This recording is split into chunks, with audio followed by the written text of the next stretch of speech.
MSB 관련해서든 뭐 5.16이든 여러 가지 과거 발언을 해서 뭐 어떤 입장, 특히 쿠데타에 관련된 부분에 대해서는 제 말 앞뒤가 조금 편집이 돼서 그런 오해를 불러일으키는데 그거에 대해서는 제 생각이 확고합니다. 대부분 확정 판결, 그다음 지금의 정부의 역사적 평가 100% 수용합니다. 중대장 시절에 어떤 논란도 조금 있습니다. 진상규명기 내용이 사실이 근거하지 않다. 진상규명기 내용조차도 조작에 누가 했는지 특정할 수 없다고 했는데 소설이라고 보고요. 상세한 것은 법적 추정을 하면서 제가 밝히겠습니다.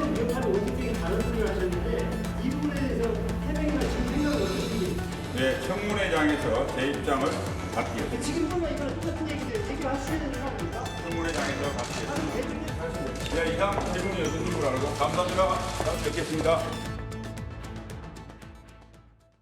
신원식 국방부 장관 후보자가 인사청문회 준비에 들어갔습니다. 오늘 첫 출근길 취재진이 과거 발언과 관련해서 여러 질문을 했는데요. 이 부분부터 좀 짚어보겠습니다.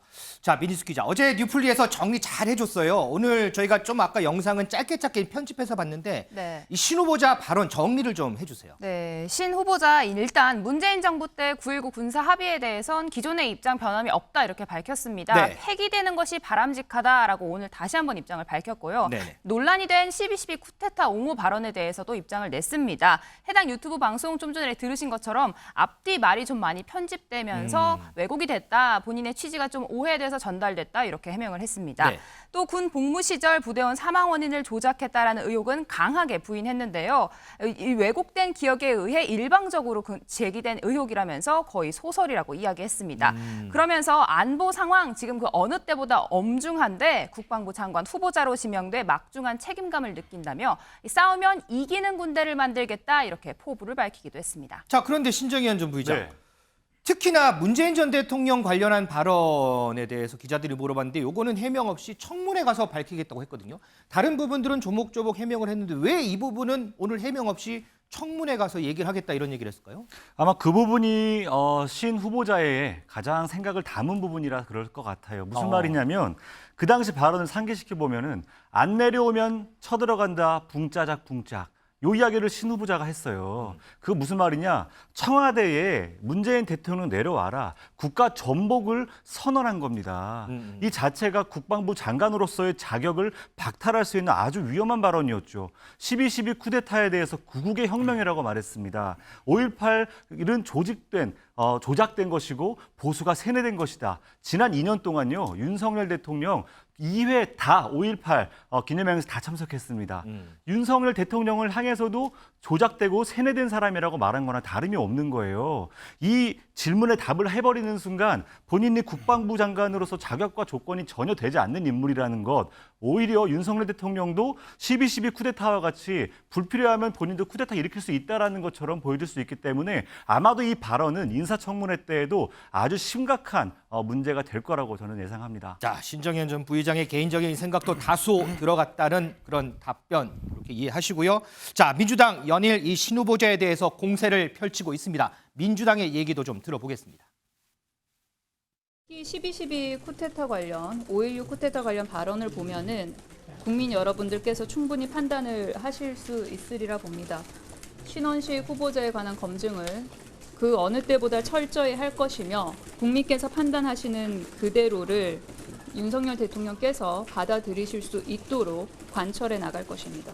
청와대를 습격한 무장 공비 출신 김신조 씨가 국방장관에 내정된 줄 알았습니다. 5.16 군사 쿠데타가 혁명이라면 불의의 한관 4.19 민주 이념을 계승한다는 헌법 전문의 정신은 어떻게 되는 것입니까? 헌법을 수호해야 할 국방부 장관이 반헌법을 주창하는 사람을 앉혀서야 되겠습니까? 극우 유튜브로서 자질과 함량이 떨어지는 자를 국방부 장관에 임명하려는 윤석열 대통령의 저의는 무엇입니까? 이동석 정행주관 지금 들으셨겠지만 상당히 센 단어들도 언급이 돼요.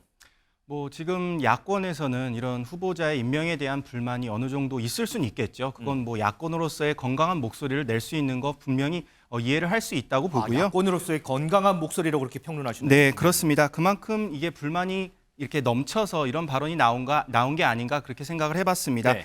하지만 뭐 이명박 전 대통령 뭐 그리고 김신조까지 이거를 언급하면서 이럴 필요까지는 있나 그렇게 생각을 해봤는데요. 이게 신원식 후보자 같은 경우에는 과거 뭐 문재인 대통령의 그 발언은 어느 정도 이게 조금 억측된 면이 있지 않나 그렇게 생각을 해봤습니다. 너무 오버해서 이렇게 말한 측면이 있다고 보고요. 신원식 후보자가요? 맞습니다. 근데 그런 부분에 있어서 신원식 후보자는 그때 당시에 정치인이었습니다. 네. 공무원이 아닌 상태에서 정치인 신분에서 이런 발언을 할 수 있다고 보지만 조금 수위가 높았다. 이런 정도만 생각이 되고요. 앞으로 청문 과정에서 신원식 후보자가 계속해서 발언을 내놓겠다고 했으니 국민들께서는 한번 지켜보시고 어떤 발언을 내놓을지 한번 입장을 한번 들어보시면 될 것 같습니다. 자, 그럼 반대로 국민의힘에서는 어떤 얘기가 나올까요? 국민의힘 목소리도 들어봅니다. 당에서 이 장관 교체를 우리 당 대표께서 이 건의도 드렸고요. 그다음에 추천도 했습니다. 신원식 의원은 우리 현재 당에 있는 최고의 국방 전문가다. 또 국군에 있는 많은 후배들이 신원식 이 의원을 존경하고 따릅니다. 신원식 장관이라는 어떤 임무에 들어서게 되면은 네. 과거에 이제 하셨던 조그마한 사적인 문제나 또 어떤 개인적인 어떤 표현을 갖다가 문제를 제기하면은 네. 그것은 정치가 발전이 없습니다. 그 과거에 뭐 집회 과정에서나 뭐 유튜브에 나와가지고 부적절한 발언들이 쏟아지고 있는데 제가 야당 의원이면 무조건 틀 것 같습니다. 지금까지 봤을 때는 저는 수도권 선거에 굉장히 마이너스인 후보자가 아닌가. 최소한 신원식 후보자 같은 경우에는 그렇게 보여집니다. 자, 신정현 전 부위원장. 지금 보면 뭐 엄오한 발언도 있고 뭐 비판도 있는데 천하람 전 위원장 마지막 뒤에 발언 보면 이제 인사청문회 과정에서 이런 발언들이 좀 나올 것 같다라는 얘기도 있었어요. 예. 어떻게 야당 입장에서는 반드시 틀 거다라는 얘기도 했었는데 인사청문회장에서 과거 했던 발언들 틀까요? 야당에서? 아니 뭐 당연히 틀 것 같은데요. 이건 당연히 뭐, 틀 것 같아요. 이런 상황까지 왔다면 아마 국민들이 직접 인터넷 유튜브를 통해서 확인하실 거라고 저는 보고요. 그래서 뭐 인사청문회에서 이미 공론화될 거라고는 기정사실인데 제가 두려운 거는 이렇게 해서 국민적으로 이런 사람이 국방부 장관이 돼야 돼? 라고 느낄 거라고 저는 생각해요. 국민적인 어떤 반대에 부딪히더라도 대통령은 절대 이 카드 포기 안 할 겁니다. 예, 대통령은 밀어붙일 거예요. 이전까지 인사도 그랬고 앞으로도 그럴 것이기 때문에 밀어붙일 거예요. 이유는 딱 하나입니다. 총선에서 어떠한 세력을 결집시켜서 총선을 치러낼 것인가. 이걸 보면은 왜 신원식 후보자를 끝까지 포기할 수 없는지를 알 수 있어요. 소위 말하는 극우, 보수, 태극기 부대 이런 우우 세력들을 잘 똘똘 뭉쳐서 내년 총선을 치르겠다라는 아마 윤석열 대통령의 구상이 여기에 포함되어 있을 거라고 생각해요. 봐보세요. 군 사망 진상규명위원회가 열렸던 것은 윤석열 정부 때였습니다. 그리고 윤석열 정부 때 결론을 내린 게 뭐였냐면 지금 신 후보자가 중대장 시절에 군 사망 사고의 조작의 장본인이라고 그렇게 결론을 내렸어요. 보고가 나왔습니다. 이것에 대해서 대놓고 사실이 아니라고 말하는 인사를 왜 끝까지 포기하지 못할까요? 가장 큰 이유는 바로 총선을 앞둔 자기를 지지할 수 있는 극우적 세력들을 탄탄하게 뭉쳐내기 위한 전략의 포석으로 저는 신원식 장관을 세울 거라고 저는 믿습니다. 네, 알겠습니다. 자, 그런데 이런 상황에서 갑자기요. 민주당 박범계 의원이 며칠 전에 한 발언까지 소환이 됐습니다. 그러면서 여야가 공방을 벌이는데요. 그 목소리 좀 듣겠습니다. 이분이 태극기 집회나 여러 이제 유튜브 같은 곳에서 하신 말씀들을 제가 쭉 한번 일별해 보니까 너무 제가 듣기도 말하기도 힘든 얘기들. 문재인을 따는 거는 시간 문제다. 꼭 이런 분을 우리나라의 국무위원으로 임명해서 대한민국 국민들에게 이 씁쓸한 마음을 들게 해야 되는 것인지 의문이 들었습니다. 저들이 또 법무행정을 대표했던 분이 그렇게 이게 이 절차라는 게 누가 시작한 사건입니까? 이게 지금 우리는 마무리를 해야 되는 사건입니다. 지금 이 대한민국 법무행정의 기초를 대단히 심각하게 모독하는 발언이고 더구나 법무행정 최고 책임자였으면서 김진일 변호사, 이거 하나만 좀 짚고 갈게요. 뭐 저희가 방송 중이라 구체적으로 제가 언급은 하지 않겠습니다. 어쨌든 신원식 후보자가 과거에 했던 문재인 전 대통령과 관련한 발언 그리고 며칠 전에 이제 박범계 의원이 또 했던 뭐라고 하는 발언 뭐 아시죠? 그거에 대해서 서로 이제 부적절하다 이렇게 지금 맞붙는 상황이거든요. 이게 지금. 일단은 이제 정치색을 떠나서 지금 이제 전달해드린 이런 내용만 이제 놓고 봤을 때는 아무래도 그 신 후보자의 그 발언이 조금 아무래도 수위가 너무 높고 부적절한 발언이 아닌가 하는 생각이 사실 들기는 합니다. 국민의 한 사람으로서. 특히나 이제 그 문 전 대통령에 대한 발언 제가 이제 구체적으로 말씀드리기는 조금 어렵지만 그 발언 같은 경우에는 특히나 뭐 이제 정치색을 떠나서 어떻게 보면은 대한민국의 한 시기 국정을 이끌었던 분 아닙니까? 문 전 대통령 같은 경우에도 정치색을 떠나서 그렇다라고 하면 또 그분 역시도 어떤 국민의 민의로 뽑힌 사람인 거죠. 그렇다면 이제 지지하는 분들도 충분히 계시는 거고 그리고 이제 한 시대를 책임을 졌던 그런 대통령인데 그럼에도 불구하고 이렇게 과격한 발언을 하는 것은 조금 부적절하지 않았나 싶기는 합니다만 어쨌든 이런 발언들은 이제 과거에 있었던 발언이고 과연 이 신 후보자가 정말 적임자인지 적절한 사람으로서 국민을 위해서 봉사를 할 수 있는 그런 능력을 가진 사람인지 여부는 이제 남은 청문회 절차에서 좀 지켜봐야 될 것 같습니다. 민지숙 기자, 지금 뭐 김진일 변호사가 과거에 했었던 발언이라고 뭐 언급을 하긴 했지만 또 하나 과거에 했었던 한 인터뷰가 또 조명이 돼요, 지금. 맞습니다. 이번엔 3년 전에 한 인터뷰 내용입니다. 질문이 이거였어요. 군 미필자, 국민 다수는 군대 안 간 이명박 박근혜보다 군에 다녀온 노무현 문재인 대통령이 더 낫다고 생각한다. 이런 질문에 대해 답변하는 과정이었는데요. 여기에 신 후보자가 군 미필자가 국가 지도자가 되는 것 원칙적으로 반대한다. 이렇게 답변을 한 겁니다. 문제가 되는 게 신 후보자를 지명한 윤석열 대통령도 군대를 다녀오지 않은 미필자인데요. 민주당에서는 이 점을 들어서 윤 대통령도 또한 미필자인데 대통령은 신 후보자 발언에 대해 어떻게 생각하는지 답변을 달라 이렇게 반문했고 신 후보자에게도 군 미필자인 대통령의 군 통수권 어떻게 생각하는지 비판적으로 되물었습니다. 거기다가 또 후원금 관련한 보도도 있던데요? 맞습니다. 신원식 의원 과거 대표적인 유승민계로 불렸는데요. 그랬죠? 신 후보자가 사용한 이 정치 자금 내역에도 그런 사실이 고스란히 드러나 있었습니다. 과거 유승민 전 의원에게 1,000만 원 정도를 후원한 동안 윤석열 대통령에게는 빵원 전혀 후원을 하지 않은 사실이 드러나면서 논란이 되고 있는 상황입니다. 자, 이동석 전 행정관 어떠세요? 이런 보도들이 이제 어쨌든 청문회를 하기 전까지는 계속해서 뭐 쏟아지고 할 거예요. 국민의 입장에서는 어쨌든 지금 엄호를 해야 되는 상황이고 엄호하는 입장에서 이런 보도들 쏟아지면 이거 좀 난감한가요? 어떤가요? 좀 엄호가 가능한가요? 어때요? 이게? 난감할 수밖에 없죠. 후보자 입장에서도 이런 거를 어떻게 해서 국민들을 설득하면서 이런 해명 과정을 거쳐야 하는지 청문회 과정에서도 굉장히 많이 고민을 할 것 같습니다. 뭐 이번 후원금 관련해서는 한 말씀 드릴 수 있는 게 저는 이번 후원금 유승민, 이준석 전 대표 같은 경우에는 저는 윤석열 대통령이 신 후보자를 지명한 이유가 결국에는 보수 대통합을 강조하려는 행보 아닌가 이런 생각을 해봤어요. 결국 누구의 사람이 중요한 것이 아니라 신 후보자의 역량, 자질을 평가했다고 저는 그렇게 보고요. 신 후보자 같은 경우는 저는 군 출신 여러분에게 저는 이분이 훌륭하시다라는 얘기를 많이 들었습니다. 군 내부에서도 당연히 자체 검증이 이루어졌을 테고요. 그거를 통해서 역량을 평가하는 인사였다. 저는 그렇게 보고 있습니다. 개인의 역량과 후원금은 뭐 전혀 관계가 없다 이런 말씀이시군요. 자, 한편요. 여성가족부 장관 후보자로 지명된 이 김행 후보자 계속해서 매일 얘기가 나오는데 저희도 어제 잠깐 전해드렸죠. 이 김건희 여사와의 친분 관련해서 저희가 얘기를 했는데 자, 요 관련해서 오늘 또 다른 또 해명을 내놓은 게 있습니다. 김행 후보자 목소리 한번 들어보겠습니다.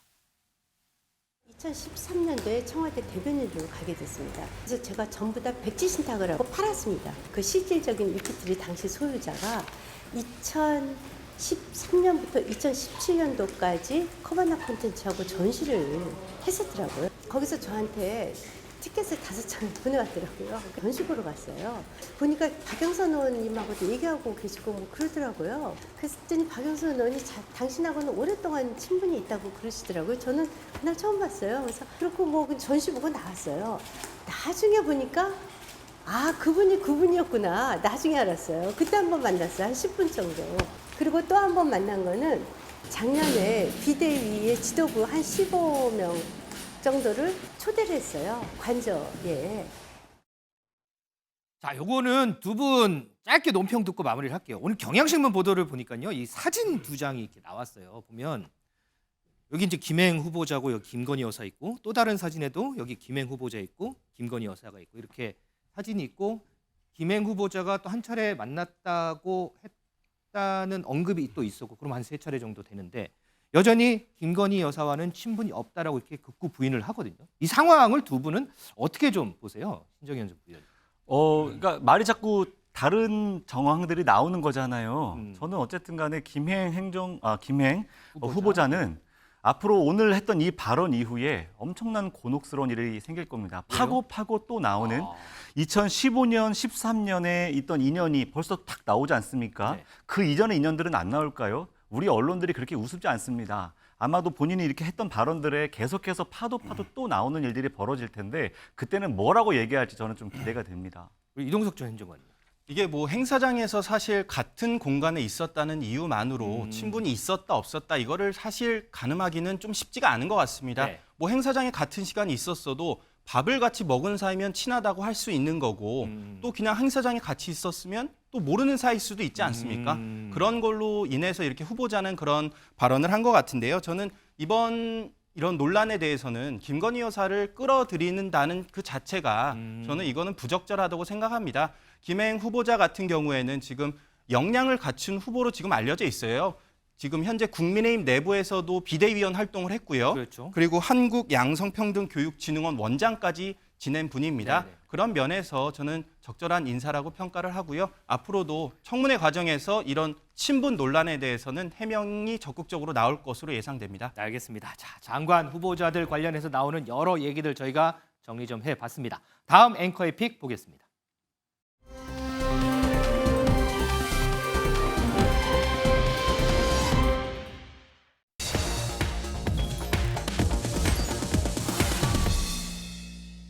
자, 총선 전국이 슬슬 다가오면서요. 국민의힘 지도부가 대통령실에 이 대통령실 참모들의 총선 출마를 요청한 걸로 알려지고 있습니다. 이번 앵커의 픽 이 얘기 좀 먼저 좀 해보겠습니다.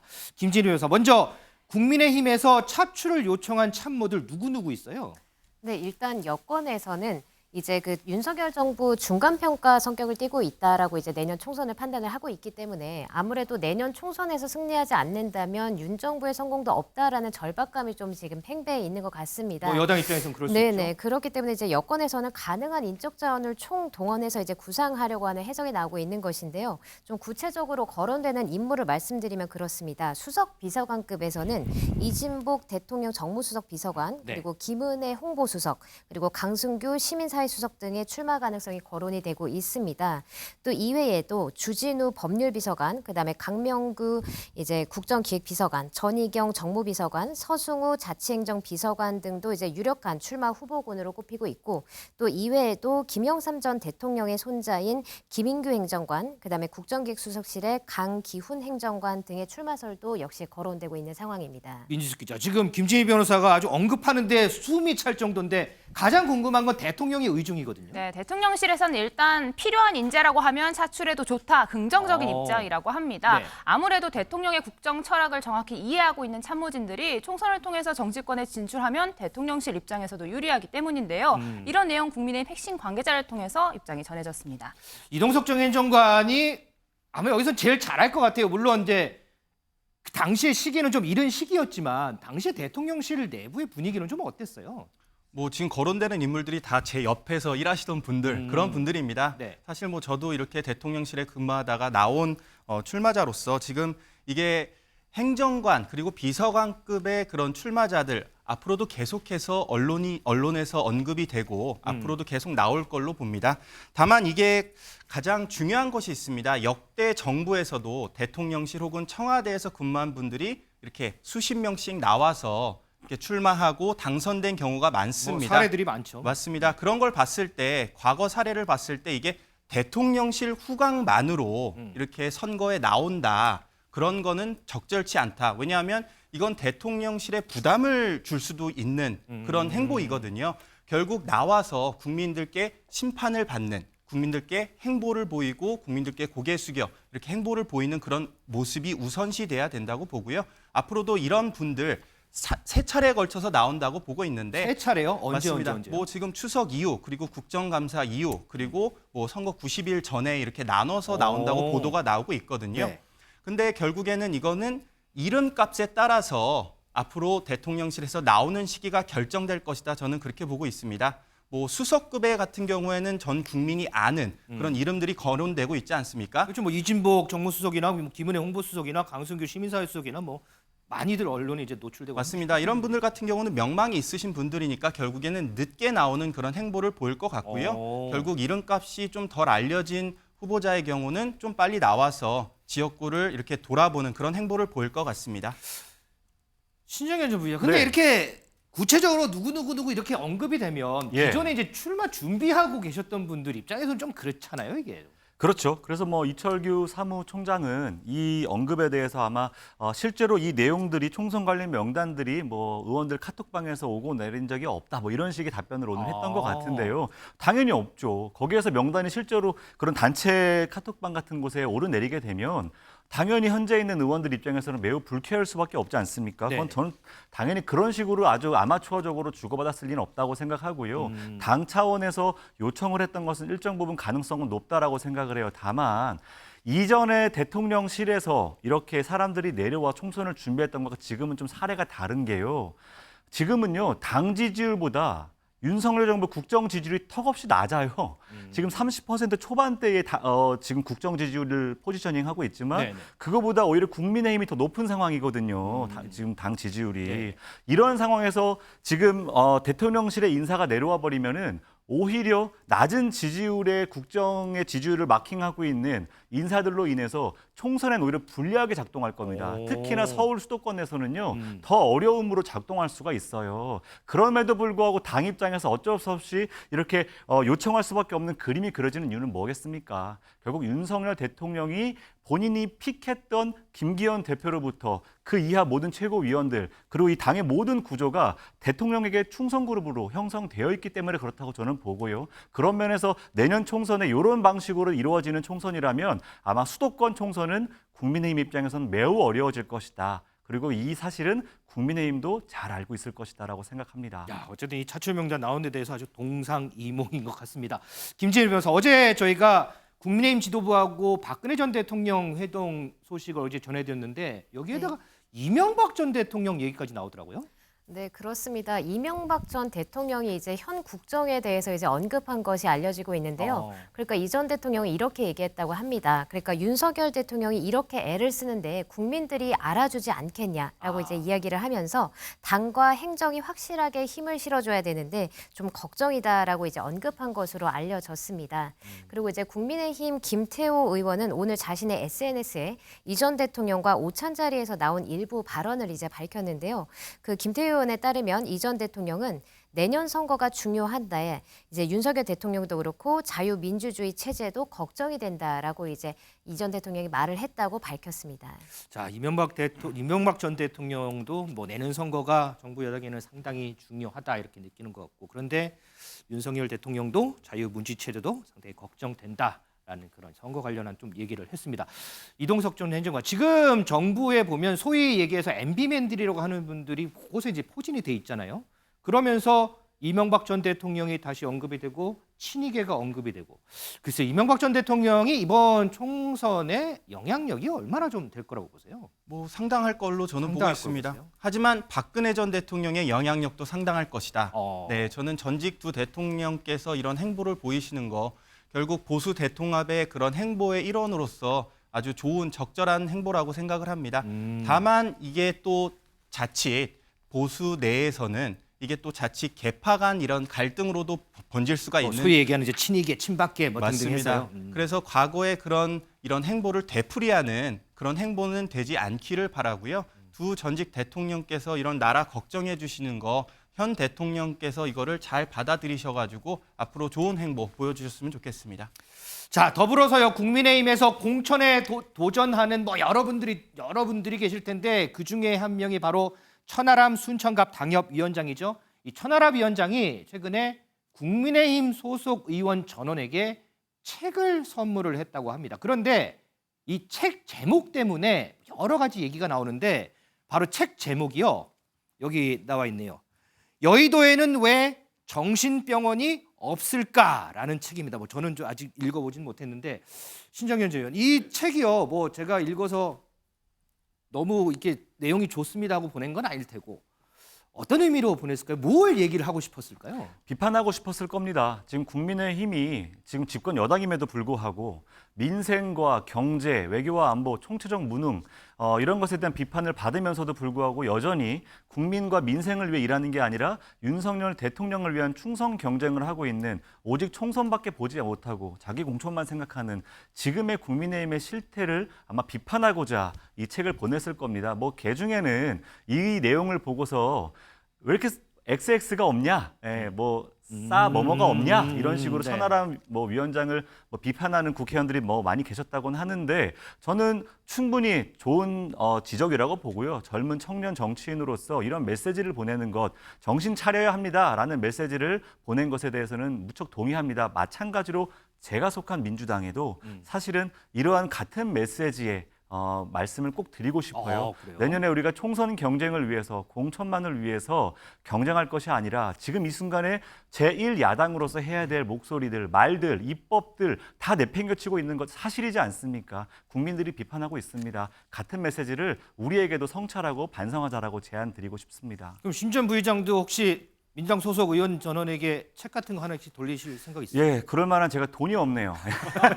하지만 돈이 있다면 저는 이 책은 아니더라도 비슷한 좋은 책들을 좀 골라서 함께 좀 권유드리고 싶어요. 예. 자, 신정현 전 부의장이 지금 천하람 위원장이 왜 책을 돌렸을까, 거기에 담긴 뜻은 뭘까 분석을 좀 했는데 천하람 위원장이 직접 얘기한 게 있습니다. 한번 들어보겠습니다.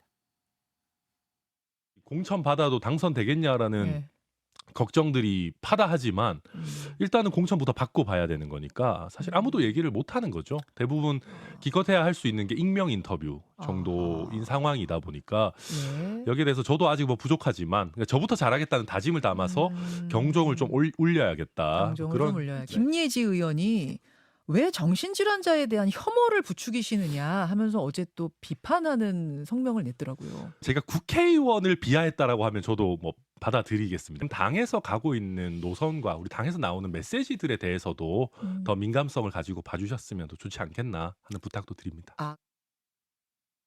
이동석 전 행정관 지금도 뭐 잠깐 나왔지만 김혜지 의원이 왜 혐오 불러와서 이렇게 하느냐 좀 우려스럽다 이런 의견 개진했는데 혹시 이 책 받은 다른 의원들 반응 어땠는지 혹시 좀 들은 게 있으세요? 뭐 저도 몇몇 의원님들과 이걸 통화를 해봤는데요. 뭐 신선했다 이런 반응도 있지만 신선했던 반응도 있어요? 결국 이런 책에 그런 민감한 정신병자, 뭐 정신병원 이런 거를 좀 언급하는 책을 보낸 거는 좀 무리수가 아니었나 그런 말씀을 하는 의원도 계셨습니다. 이게 사실 그냥 편지로 이것만 대체를 해서 우리 정말 정신 차립시다. 이런 것만 했으면 어떨까 하는 그런 아쉬움이 남긴 하거든요. 하지만 뭐 일부 의원님들 사이에서는 또 그런 신선함을 경종을 울리는 그런 행보를 보였다니까 이런 거는 또 계파 갈등으로 또 결국에는 번질 수가 있습니다. 또 이런 거는 또 천하람 위원장이 결국 앞으로 수습해야 될 행보 아닌가 저는 그런 생각을 해봤습니다. 그러면 지금 이제 우리가 총선 얘기를 하고 있는데 아까 이동석 전 행정관 답변 중에 이제 보수 대통합이라는 표현을 쓰셨는데 지금 보면 이제 관심이 이준석 전 대표 그리고 천하람 위원장 등등 해서 과연 공천이 가능할까라는 그런 의문들이 많거든요. 왜냐하면 당에 이렇게 좀 뭔가 이 책 내용도 그렇고 당에 이렇게 좀 비판적인 입장을 많이 내요. 이런 부분들을 어떻게 좀 보세요, 가능성? 이게 사실 공천이라는 과정은 결국 개인의 역량을 통해서 국민들 그리고 당원들을 설득하는 그런 과정이 있는 게 사실이거든요. 그래서 결국에는 이런 공천 과정에서 당을 비판했거나 쓴소리를 냈다고 해서 공천이 결정되는 그런 과정은 없습니다. 그런 과정에 있어서 이준석 그리고 천하람 위원장 같은 경우에도 앞으로 뭐 당의 건강한 목소리는 낼 수 있겠죠. 하지만 당의 분위기를 와해하거나 굉장히 떨어뜨리는 그런 행보는 좀 없어져야 하지 않나 그런 생각을 해봤습니다. 신정현 전 부위원장 하실 말씀. 아니 저는 김혜지 국민의힘 의원의 요 말을 좀 꼭 언급하고 가야 될 것 같아서 앞서서 천하람 위원장의 행동에 대해서 제가 좀 높게 평가하지 않았습니까? 젊은 청년 정치인이 할 수 있는 참 유쾌한 도발이었다라고 생각은 했지만 그가 선택했던 수단이 정신병자라고 하는 이러한 어떤 수단을 통해서 현 정치를 비판하려고 했던 것, 이것에 대해서 김혜지 의원은 약자와 소수자들을 향한 차별과 혐오의 표현이다. 우리가 같은 것을 비판하고 비유하더라도 이런 사회적 약자, 차별을 받고 있는 당사자들을 빗대는 건 맞지 않다. 이거는 또 다른 의미에서 훌륭한 보수 정치인의 모습이었다고 저는 생각을 했고요. 이 천하람에서 한번 정말 잘했다라고 생각했던 게 김혜지 의원의 글 하나로 진짜 보수 정치가 가야 될 방향을 잘 보여준 것이 바로 김혜지 의원의 메시지였다. 저는 아주 큰 박수를 치고 싶었어요. 알겠습니다. 자, 마무리는 아주 훈훈했습니다. 국민의힘 상황 봤고요. 이어지는 민지숙 기자의 뉴플리에서 민주당 상황도 좀 보겠습니다. 함께 보시죠.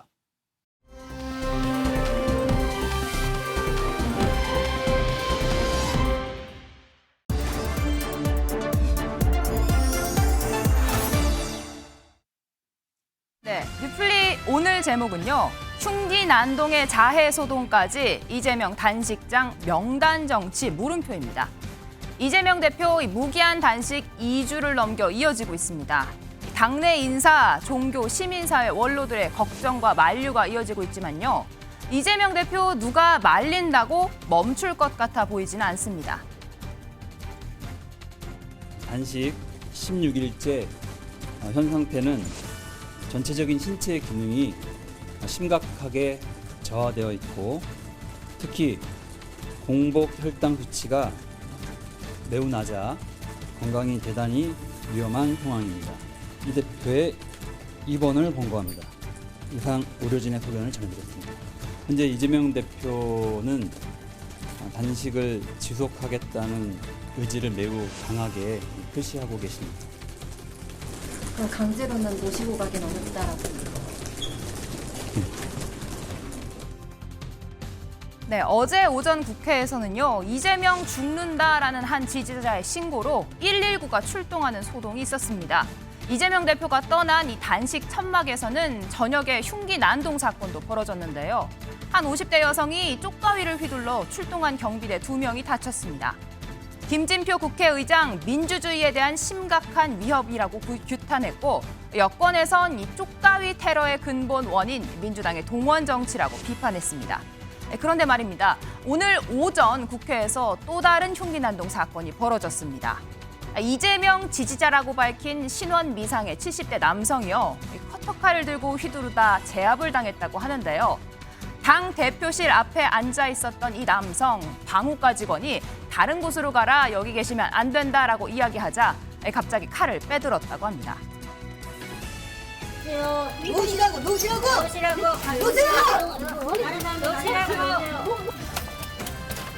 팔 놓으세요. 팔 놓으세요. 자, 지원! 야, 지원 요청해. 빨리 지원 요청. 자, 뒤에 분 같이 오신 분 좀 잡아주세요. 저기 뒤에 파란색 모자 제압해주세요. 그놈들은 좀비지 사람이 아니야. 그런 놈들을 향해서 싸우면 우리가 얼마나 이게 잘하는가. 응? 네, 이렇게 단식 중인 이재명 대표 곁으로 밤낮으로 보이는 수많은 사람들. 이 삭발식에 이어서 오늘부터는 위원장 릴레이 단식도 이어진다고 합니다. 빨리 이재명을 살리자! 가장 아름답습니다. 저 아까운 머리가. 감사합니다.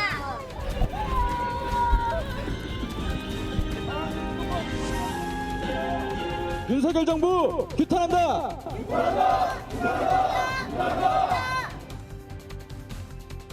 네, 이재명 대표의 건강 상태 적신호가 커질수록 민주당의 공세도 더 커지고 있습니다. 어제 오후 수원지검 대북 송금 사건 중앙지검으로 넘겨서 이재명 대표에 대한 구속영장 이제 진짜 초읽기에 들어갔습니다. 친명계는요, 체포동의안 통과되는 일 절대로 없을 것이다 목소리를 높였습니다. 체포 동의안이 들어올 경우 가결을 선언하라고 설왕설래합니다. 그런 일은 결코 없을 것입니다. 제 생각에 이것은 논리적으로 불가능한 억지 주장입니다. 흉기를 들고 죽이려 덤비는 강도에게 목숨을 그냥 내놓을 수는 없습니다. 이런 가운데 이재명 대표 팬카페에서는요. 이순신 홍범 한범도 장군과 유관순 열사가 이 단식 중인 이재명 대표를 지키는 그림도 한 장 올라왔습니다. 이렇게 똘똘 뭉치고 있는 지지자와 당내 분위기, 당 대표가 단식장을 찾은 사람들의 명단을 신경 쓴다는 이야기, 이 때문이 아니냐라는 이야기도 나옵니다. 오늘 양경수 의원님도 같이 하루 종일 하셨습니다. 아, 오늘 저기도 있는데 당직으로는 한준호 의원님 당직 대표로 여기 안 써서 몰랐어요. 계속 이거 당직 정도 단식 명단을 관리하시는 거죠? 이제 누락되는 사람이 많거든요. 어떤 일종의 오해가 발생할 수 있기 때문에 당직 최고위원 이름 안 해놓고 그냥 그런 분도 계셔서 좀 관리를 좀 잘해야 돼요. 네, 정치적인 입장을 떠나서요. 이렇게 야윈 대표의 모습에 저절로 눈물이 났다라는 사람이 있는가 하면 단식장을 찾는 이들의 명단을 관리한다는 소식에 마음이 내키지 않아 안 간다는 사람도 있습니다. 이 인물 바로 조홍천 의원이죠. 명단 체크 못마땅하다고 하더니 오늘 단식장을 찾아서 이렇게 이재명 대표의 손을 맞잡았습니다. 그만큼 이 대표의 건강 상태 지금 위태로운 상황입니다. 단식이 길어지면서 오늘 열릴 재판이었던 대장동 관련 재판도 10월로 연기가 됐습니다. 이런 가운데 검찰은 구속 만료로 풀려난 김만배 씨가 재판 지연 목적으로 자해 시도를 할 가능성이 있다며 김 씨가 과거에 남긴 유서를 첨부해 구속 필요성 추가 의견서를 법원에 제출했습니다. 네, 이동석 전 행정관님, 네. 일단 국회 흉기 난동 사건이 연 이틀 벌어졌습니다. 이 남성도 그렇고 어젯밤 여성도 그렇고 작은 흉기를 소지하고 있었다고 합니다. 그런데 의원을 만나겠다 면담 요청을 하고 신분증을 내고 국회 안에 들어갔다고 합니다. 지금 국회 상황 안전한가요? 어떤 상황일까요? 지금 뭐 국회 내부의 목소리를 들어보면 지금 사실 국회 밖에 경외 지역은 사실 네. 이런 뭐 검문 검색이 사실 안 되고 있습니다. 그래서 국회 내부 의원회관이나 본청에 들어가기 위해서는 검문 검색 절차를 실행을 하거든요. 네. 그 과정에서 이게 미처 이렇게 찾지 못한 것 같은데 지금 국회 내 경호 인력도 대폭 강화가 됐다고 들었어요. 아, 이번 사건으로요? 맞습니다. 그래서 국회 경호 내가 이렇게 강화가 됐다 보니 앞으로는 이런 일이 발생하지 않는 그런 철저한 대비가 필요하지 않나 그런 생각을 해봤습니다. 네, 일단 이 자해 소동이 남성이요 혈서를 쓰려고 자신의 엄지손가락 칼을 댔다라고 합니다. 김진희 변호사님, 일단 스스로를 다치게 한 내용밖에 없기 때문에 죄를 묻긴 좀 어려워서 그대로 돌려보냈다라고 하는데요. 이런 행동에 대해서 적용할 수 있는 어떤 혐의가 있을까요? 이제 원래 자해라는 행동 자체가 타인한테 상해를 입히는 것도 아니고 또 네. 타인을 이제 위협하는 행동 자체는 아니기 때문에 원칙적으로는 이제 처벌 대상에 해당되지는 않습니다. 네. 그런데 그 외형만 자해라고 이제 하고 이제 자해의 경우라 할지라도 네. 외형은 자해인데 사실은 그 주 목적이 다른 사람을 위협을 해서 어떤 목적을 쟁취하려는 혈서를 쓰겠다고. 그렇죠. 네. 예를 들어서 뭐 이제 자해를 하면서 뭐 나랑 안 만나주면 뭐 내가 자해를 하겠다. 예를 들어서 이런 사건 굉장히 많거든요. 네. 그래서 그런 식으로 이제 주된 목적이 본인 자해하는 것을 넘어서서 다른 사람을 위협을 한다고 하면 그 경우에는 이제 범죄가 이제 성립합니다. 그러니까 협박죄에 해당을 하는 건데요. 지금 이 말씀드린 이런 사건 같은 경우에 이제 혈서를 쓰겠다라고 하면서 이제 자해를 한 것인데 과연 이게 뭐 혈서를 쓰려고 진짜 그 목적만 가지고 있었던 것인지 아니면 그 외에도 이 현장에 있던 다른 사람들에게 공포심을 유발을 해서 뭔가 이제 해악을 고지하려는 그런 목적이 있었는지는 좀 살펴봐야 되고요. 만약에 그런 목적이 있었다고 하면 위험한 어떤 물건을 휴대해서 이렇게 한 것이기 때문에 그때 이제 특수협박죄가 성립이 될 것으로 보입니다. 네, 요즘에 흉기 난동 사건 굉장히 경각심이 높아진 상황인데요. 신정은 부의장님. 예.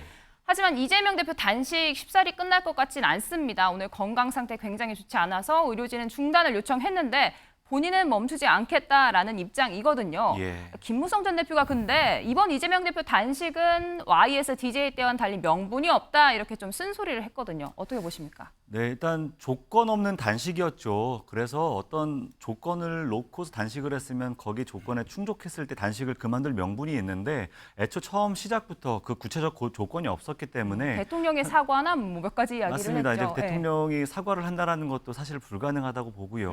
그리고 뭐 후쿠시마에 대한 거기에 대해서도 우리가 정부가 지금 나설 거라고 하는 것은 다들 다 회의적으로 보죠. 그런 네. 조건 없는 단식이라는 명분을 두고 시작했기 때문에 현재로서는 출구가 명확히 보이지 않는 것도 사실입니다. 현 시점에서는 어찌 보면은 진짜 병원으로 어쩔 수 없이 이송되는 상황만이 유일한 출구 전략처럼 보이는 것이죠. 목숨을 걸고 하는 단식을 두고서 비아냥대고 조롱하는 국민의힘의 의원들에 대해서는 저는 따끔하게 좀 충고를 하고 싶습니다. 이 상황까지 내몰고 이 상황으로 올 수밖에 없게 만들었던 것은 윤석열 정부의 실정과 또 국민의힘의 충성 경쟁 때문이었습니다.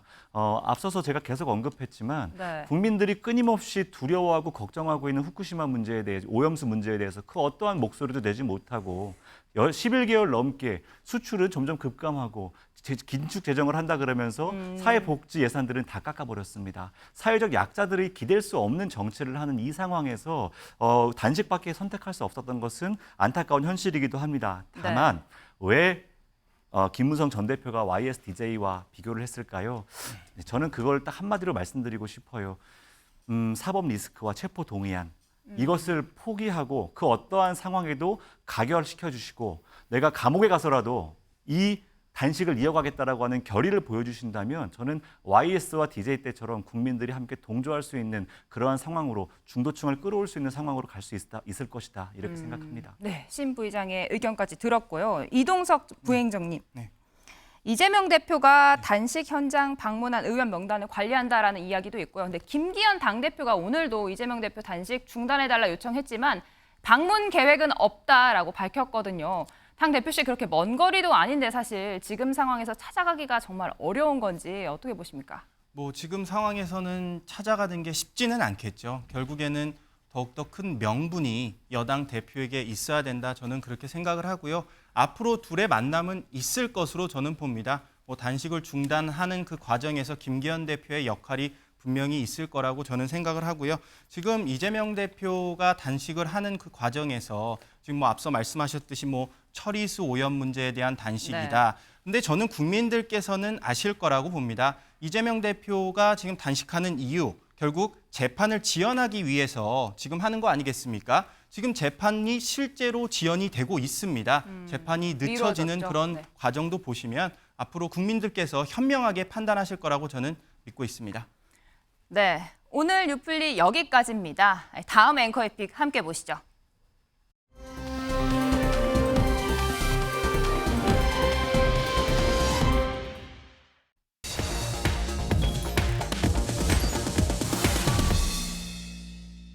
자, 우리 식탁에 오르는 대표적인 밥도둑 하면 간장게장을 꼽을 수가 있죠. 요거 비싸서 저는 잘 먹지는 못하는데 그런데 저 멀리 이탈리아에서요. 이 간장게장 만드는 꽃게가 천덕꾸러기 신세가 됐다고 합니다. 한번 알아보겠습니다. 김진우 변호사. 이탈리아에서 꽃게가 왜 천덕꾸러기가 된 거예요? 네, 최근 이제 죄송합니다. 최근 이제 몇 년간 그 푸른 꽃게가 지중해로 이제 많이 유입이 됐다고 합니다. 네. 그런데 이제 문제는 뭐냐면 이 푸른 꽃게가 이탈리아인들이 주로 이제 즐겨 먹는 봉골레 파스타에 들어가는 홍합이나 굴이나 이런 것들을 굉장히 많이 먹어 치운다고 하고요. 그러다 보니까 이제 현지에서는 이렇게 뭐 홍합이나 굴을 양식하는 양식업자가 있을 텐데 네. 이 양식업자들이 거의 폐업 위기에 놓일 정도로 이렇게 푸른 꽃게가 지금 골칫덩어리라고 합니다. 그러니까 지금 상황이 굉장히 심각한 것 같은데 네. 이런 정도다 보니까 이제 이탈리아 정부에서도 푸른 꽃게를 퇴치하기 위해서 이제 지난달에 한 300만 유로, 그러니까 우리나라로 치면은 하나 한 뭐 42억 원 정도 굉장히 큰 예산인데 이러한 예산을 들여서 이제 그 푸른 꽃게 퇴치를 하려고 이제 준비까지 했다는 것이고요. 또 이제 심지어는 꽃게 개체 수를 이제 조절을 하거나 이런 것들을 감시하기 위해서 또 한 300개 정도를 이제 놓을 정도로 굉장히 열심히 지금 퇴치를 하고 있는 상황이라고 합니다. 그리고 또 이제 심지어 이탈리아의 베네토 주지사는 이제 지난달 기자회견에서 이제 푸른 꽃게를 보면서 전쟁을 선포한다라고 이제 발언을 할 꽃게와의 정도였다고. 전쟁이요? 그렇죠. 이제 그런 정도라고 하고 실제로 이제 국가 비상사 비상사태를 요청할 정도로 지금 현지에서는 굉장한 어려움을 겪고 있다고 합니다. 와, 국가 비상사태 선포까지 건의를 할 정도로. 네네. 근데 이제 사실 아까 말씀하셨던 것처럼 우리한테는 정말 좋은 먹거리잖아요. 그렇죠. 근데 왜 이런 것 때문에 지금 이렇게 할까 좀 이해가 안 가실 것 같은데 이탈리아에서는 지금 이 꽃게 때문에 굉장히 수억 원의 예산을 들일 정도로 이제 골칫덩이라는 이런 사실을 듣고 우리 국내에서는 그럴 거면 우리가 수입을 하는 게 어떻겠냐 이런 반응들이 좀 많이 나오고 있습니다. 신장현 좀 반응이 아니고 실제로 우리 꽃게 비싸잖아요, 먹으려면. 예, 엄청 비싸죠. 이거 처치 곤란이라고 하는데 이거 수입하면 되지 않아요? 예, 저도 얼마 전 휴가를 부안으로 갔는데요. 거기에 양념게장 그리고 간장게장 네. 너무 비쌌지만 비싸요. 그래도 꼭 사 먹어야 하는 음식 중에 하나로 먹습니다. 네. 아마도 이게 서로가 윈윈하는 좋은 전략일 것 같고요. 국내 업체에서도 실제로 이것을 수입하기 위한 여러 가지 준비를 하고 있다고 들었어요. 그래요? 예, 그래서 현재 지금 한 꽃게 수입 업체에서는 아마 연말쯤이면은 이탈리아의 어떤 협약을 통해서 실제로 수입을 해서 우리 국민들이 먹을 수 있는 어떤 그런 것들을 이제 예상하기도 했습니다. 제가 만약 수입하게 되면 제일 먼저 맛을 보도록 하겠습니다. 민수 기자. 근데 앞에 이제 천덕꾸러기 뭐 이런 수식어가 붙으니까 조금 꺼려지긴 한데 이게 실제로 먹을 수는 있는 거죠, 이 꽃게? 네, 유럽에 살고 있는 한 한인이요. 이 꽃게를 가지고 직접 간장게장을 담궜다라고 합니다. SNS에 사진 영상을 올렸는데요. 네. 맛을 보니까 알이 가득 들어있고 엄청나게 맛이 있었다라고 합니다. 생각보다 비리지도 않고요. 노란 내장과 살코기가 굉장히 꽉 차 있어서 한국에서 먹는 게장 못지않았다 이렇게 이야기를 했습니다. 야, 지금 저 화면에 나온 저 모습인가 보죠? 네, 맞습니다. 저렇게 보시면요. 지금 푸른색 꽃게 다리가 간장에 절여져서 사실 푸른색으로 보이진 않잖아요. 그러네요. 일반적으로 우리가 먹는 간장게장과 비슷한데요. 이 영상 이틀 만에 150만 회 조회될 정도로 화제를 모았습니다. 네티즌들은 빨리 한국에 수입이 되면 좋겠다. 신 부회장이랑 똑같은 얘기를 하고 있고 예. 어차피 이탈리아에서 버려진다고 하면 한국에서 가격만 싸게 팔아달라. 우리가 다 사주겠다. 이렇게 이야기를 하기도 했습니다. 이동석 전 장관 아까 사진 보니까 알이 꽉꽉 차 있는데 만약에 이탈리아에서 이제 수입을 해서 이걸로 간장게장을 만들었어요. 사 먹을 의향 있으세요? 뭐 신정현 부의장님은 뭐 바로 먹는다고 이렇게 했는데 저는 이걸로 먹방을 한번 찍어보겠습니다. 먹방을요? 네. 지금 요즘 먹방을 유튜브에서 하고 맞아요, 있는데요. 요즘 많이 하던데. 그거를 해서 아무래도 대중적인 그런 꽃게가 이렇게 많이 들어와서 꽃게가 더욱더 국민 입맛에 맞는 그런 음식으로 자리 잡기를 한번 기대해 보겠습니다. 자, 김진일 변호사. 근데 영국에서도 비슷한 사례가 좀 있다면서요? 네, 그렇습니다. 우리나라 사람들이 이제 안주로 즐겨 먹는 것 중에 골뱅이 있지 않습니까? 맞아요. 그 골뱅이가 사실 이제 동해가 아니라 영국의 코널이라는 지역에서 이제 주로 잡힌다고 합니다. 네. 그러니까 이제 2019년 BBC 뉴스를 통해서 이제 보도된 내용이 있는데 그 네. 보도 내용에 따르면 영국의 골뱅이가 왜 한국에서 유명한 걸까라는 이제 뉴스가 나올 정도라고 하고요. 그리고 또 실제로 이제 영국하고 아일랜드에서 우리나라로 이제 수입되는 그 골뱅이가 연간 한 5천 톤 가량 이제 수입이 되고 있고 네. 실제로 우리나라 이제 골뱅이 통조림의 한 90% 정도가 여기서 이제 원료를 얻고 있다고 합니다. 그러니까 사실 한마디로 말씀드리면 뭐 우리나라 사람들이 골뱅이를 좋아하기 때문에 영국에서는 우리나라 사람 위해서 조업을 나간다 이런 말이 있을 위해서요? 정도로 있다고 합니다. 근데 얘기를 듣고 보니까 제가 그 생각이 나는데 드라마 수리남이라고 있잖아요. 네. 거기 보면 수리남 사람들이 홍어 잘 안 먹으니까 한국에서 가서 이거 홍어 사다가 수출하는 그런 모습 있잖아요. 네네. 그런 거 좀 생각나는데 그건 비슷한 것도 있나요? 어때요? 네, 굉장히 이제 생각보다 많습니다. 그러니까 방금 말씀하신 것처럼 이 수리남이라는 드라마에도 보면 이제 수리남에서는 홍어를 안 먹는데 우리나라에서는 굉장히 좀 환대를 받기 때문에 맞아요. 수입을 해오는 이런 모습이 이제 나와 있지 않습니까? 그렇죠. 근데 이런 식재료가 생각보다 꽤 있습니다. 그래서 대표적인 거 말씀드리면 이제 남미에서는 홍어가 천대를 받는데 우리 이제 홍어를 먹는 것이고 또 이게 지금 보시는 것처럼 뭐 세네갈의 갈치, 그다음에 뭐 페루의 대왕 오징어, 그다음에 뭐 또 추가로 말씀드리면 태국에서는 또 쭈꾸미를 잘 안 먹는다 그러는데 그래요? 네, 우리나라에서 이제 쭈꾸미 많이 먹고 있죠.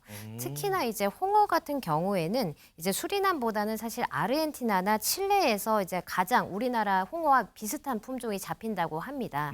그러니까 이제 홍어가 뭐 수리남, 아르헨티나, 칠레 이런 데서는 사실 제대로 된 식재료 취급을 전혀 못 받는데 네. 우리나라에서 굉장히 많이 찾다 보니까 우리나라에서 대부분의 이제 수요가 발생을 하는 것이고요.